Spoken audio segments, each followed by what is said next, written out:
Okay, FM 101.7. Men call him for Honorable Adam Mutawakilu. Were you MP for Damango? Now, were you minority spokesperson on energy? Now, you're in entry and come. Honorable, good morning. Honorable, good morning. Good morning. And how's life treating you this morning, sir? Can you hear me? Yeah, I can hear you clear. Yes. Good morning, my brother. Yeah, good morning. Yeah, minority in parliament were on it yesterday concerning how much you bequeath to the current administration in terms of the energy debt. And then you stated emphatically that they must provide further and better particulars regarding that you as the XY administration left a debt of 5-point-something billion in terms of energy debt. Well, what was the reason for these pronouncements, sir? Thank you very much, and good morning to our lovely cherished listeners. You see, we thought that the issue of legacy debt had long been settled in terms of the amount. Because the legacy debt, this is a debt that has accumulated from 1992 to December 2015. And this was an issue that has been discussed over and over and over again.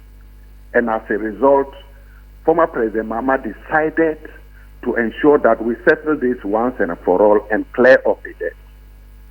That resulted in bringing what we call the Energy Sector Levy Act.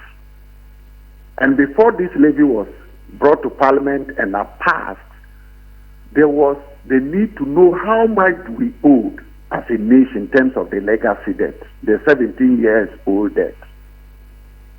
It came out to a figure of about $2.4 billion. $2.4 billion. Based on that, the law was brought to Parliament and passed. And it was expected that every year we'll get about $3 billion. That is about 590 million now. By then, in 2015, that was a little over 600 million. Because of the exchange rate depreciation under this government, that it has reduced to 590. And it was believed that within 5 years, we should be able to clear it. So the Energy Sector Levy Act has a sunset clause. And it was agreed 2.4. So in 2016, under Secretary as a Minister of Finance of President Mahama, managed to settle $250 million of this $2.4 billion.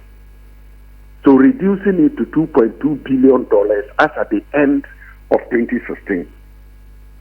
When President Nana Akufo-Addo came to power, in February, when he came to present his State of the Nation's address, he made it clear that the debt is $2.4 billion. We didn't disagree that it's 2.2 because we know that with time, interest accumulates. So we believe that maybe he made provision for the interest that will be accumulated as a result of this debt. He went to several places. When he was inaugurating PURC board, he said it.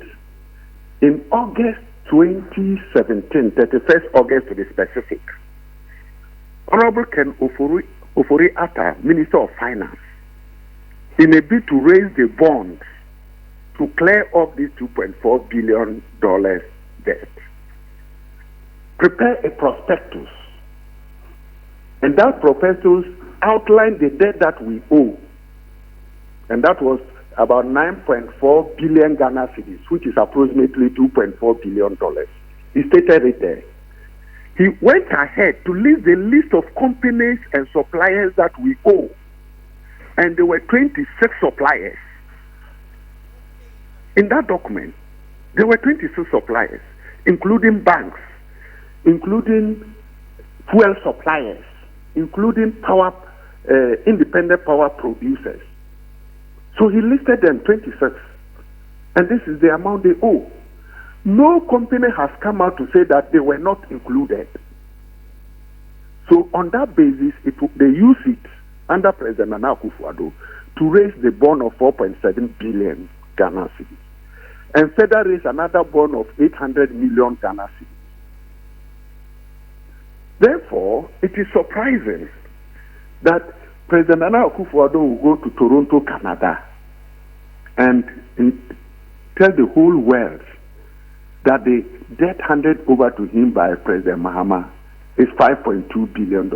As a minority, we need to ask for further and better particulars, so that we set the record straight and know exactly whether the figure he has given, where did he get it, which companies made up of this $5.2 billion that he has come up with. And that is what the challenge we thrown to him. Apart from that, we needed him to explain to us that the $3 billion in 2017, $3 billion Ghana cedis from the ESLA in 2017, about 3 billion Ghana cedis from the ESLA in 2018. That is about 6 billion Ghana cedis. What has he used it for? It's very important. Because if the total debt was about 10 billion or 9.4 as indicated by the finance minister, we should have been left with 3.4 billion to pay. So he has to explain to us how they came by that figure. And two, he must tell us how much he has accrued as a government from 2017. Because the few list of companies we've listed, that is, he had created energy debt of $2.37 billion within 2 years. That is the few companies we've listed. That is Car Power, ENI, Netco, IPPs, and Grisco. We didn't even include GRA. We didn't include BOST. We didn't include Tema Oil Refinery. We didn't include Bui Power Authority. He needs to come and tell her how much he has accrued over the years. And if you pick what we have done alone, as I indicated earlier, is $2.37 billion in 2 years. That is about, per this exchange rate, that is about 12 billion Ghana cedis. Far more than the 17 years energy sector debt that was created by successive governments, including that of President Mahama. I see.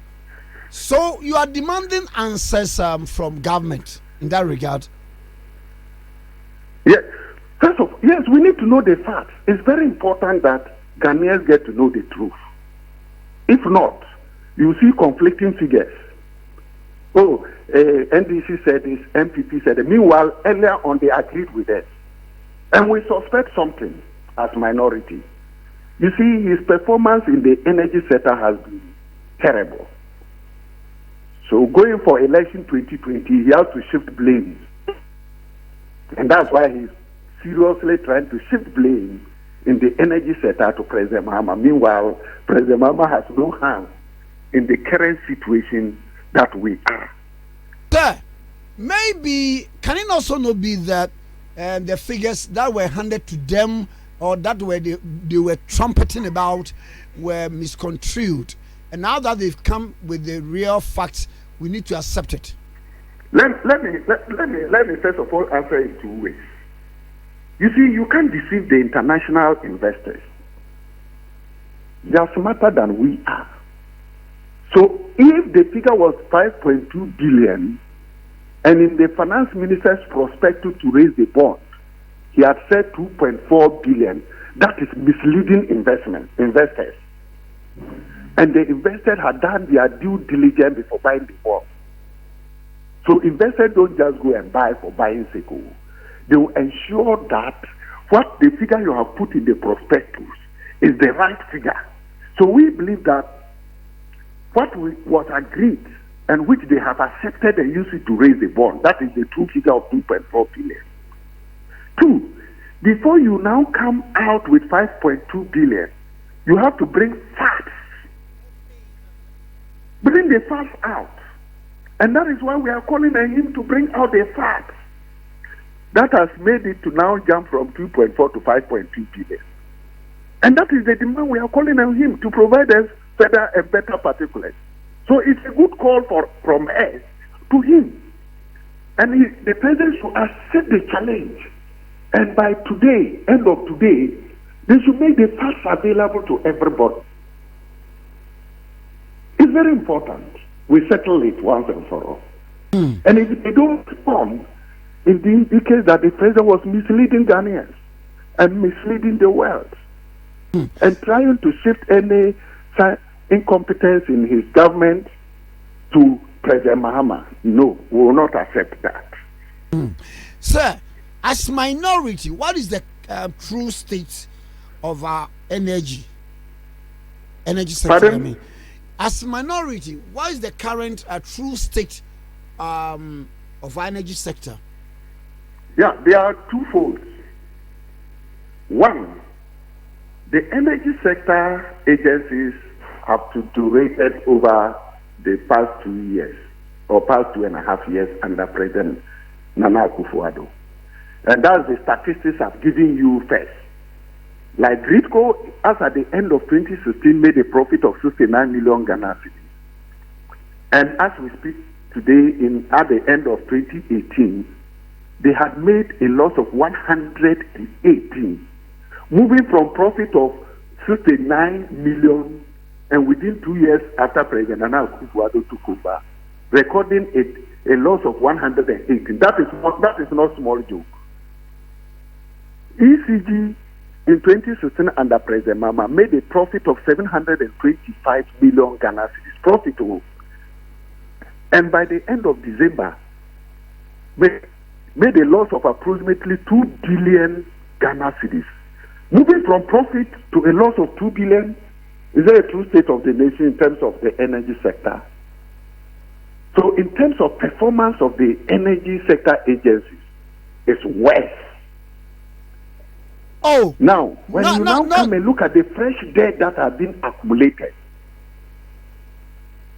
it is frightening that within 2.5 years, the debt that has been accumulated in the energy sector is more than the 17 years from 1992 to this. So you realize that is a clear sign of incompetence and that we are under serious stress.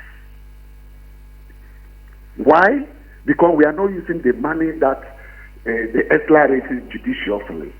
Because if you have ESLA money that should be used to defray the debt, and you can pick about 600 million Ghana cedis of this money to go and pay pension arrears, you don't need anybody to tell you that you are not serious in settling the energy sector crisis we are facing currently. So the government deliberately do not want to revive the energy sector by ensuring that monies raised are misapplied. And we think that shouldn't be the case. And that president must refrain from further misapplying the energy sector alleging funds.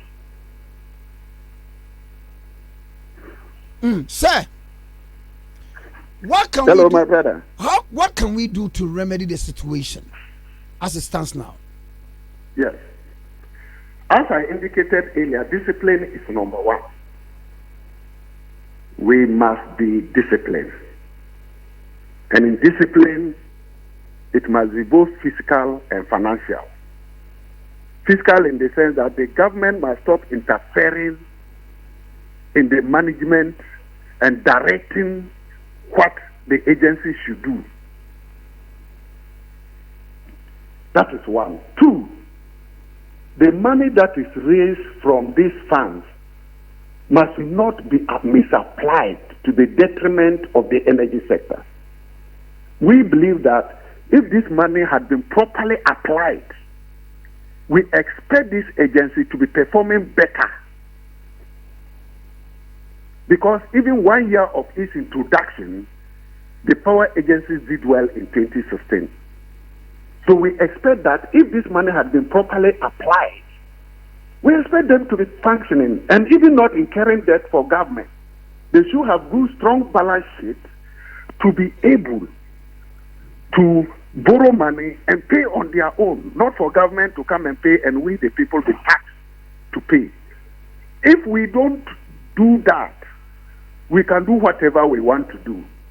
We'll come back to naught because they won't function. That is the first structural transformation which the President Nana Akufo-Addo has not been able to do for the past 2.5 years. Okay, sir, when you take a cursory look at the PDS currently manning our electricity sector, are they performing well? The performance of PDS, they have their own issues and dependent on certain variables.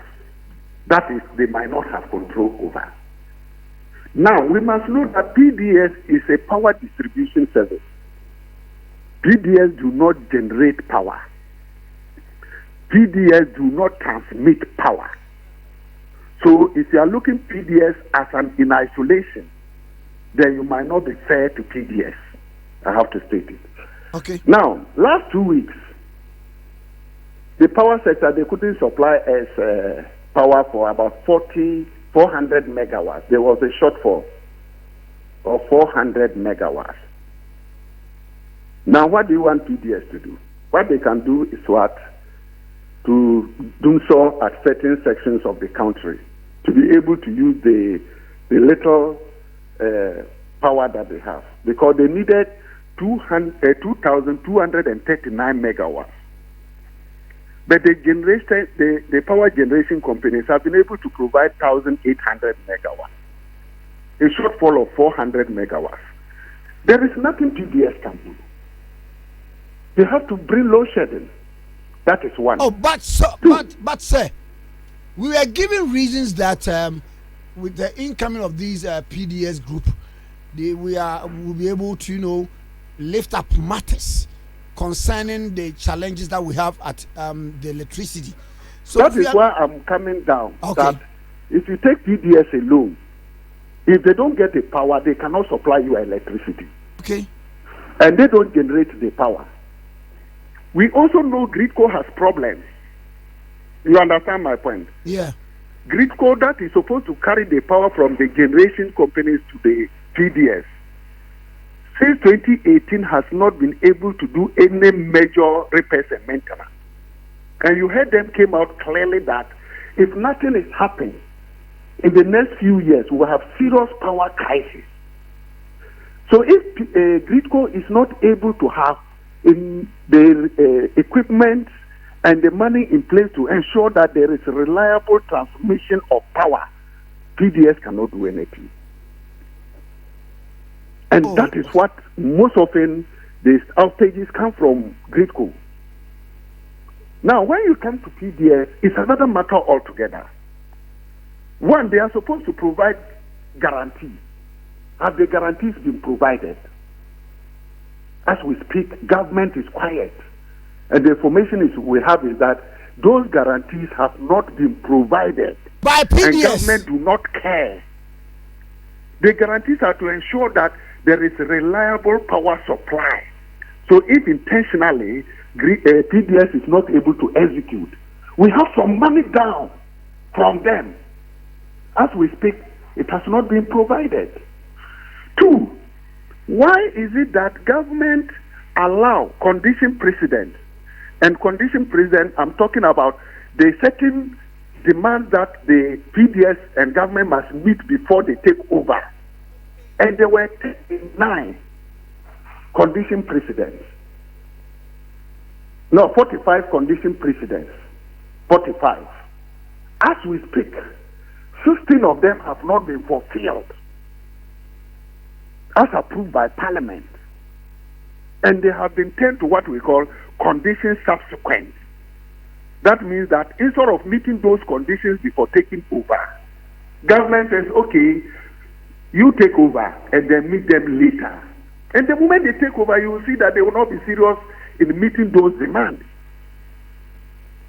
And that is where we have a problem. Because the mechanisms were in the document to ensure that if it comes out clearly that they are not performing, we have something to rely on. But this government allowed them and said that, okay, you can take over without performing those things. And that is why we are in crisis when it comes to the performance of PDS.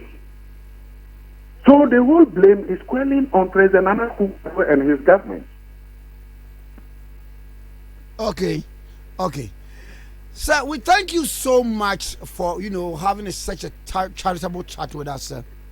I'm most grateful, my brother. Thank you so much. I'm very, very grateful. Thank you so much. Bye.